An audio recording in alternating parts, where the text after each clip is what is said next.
The scientific study of human populations with reference to their size, structure, and distribution. Gen Z, also known as I generation, includes children of the youngest baby boomers. This age group is sometimes called the I generation because it was born in the age of internet, and the children of this group are growing up using electronics and mobile devices.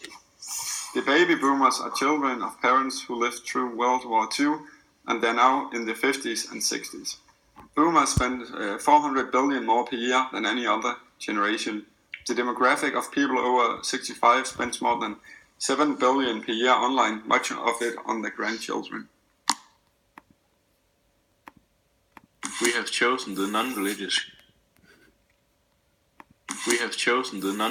group, and they are the largest religious voting bloc in the US. Voting as a bloc can be an important tool for people with common issues they care about. If a group of people can demonstrate its cohesion by voting consistently together as a bloc and are able to switch vote as a group, in closely contested election, even a minority group can gain considerable political power by becoming the deciding factor in an election.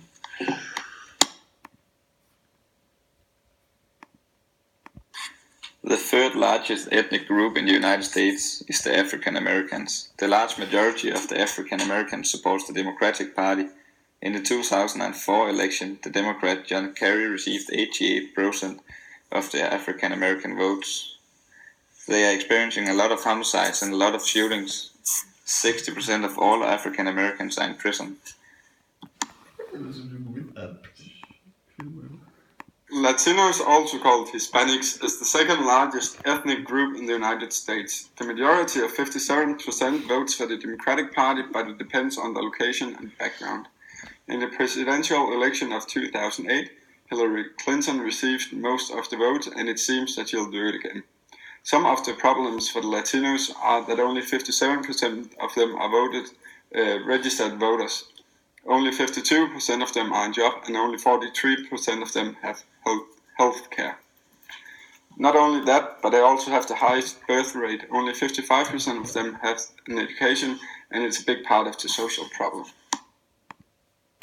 Millennials are the largest generation with over 85 million population in the US, and they are the most educated group in history.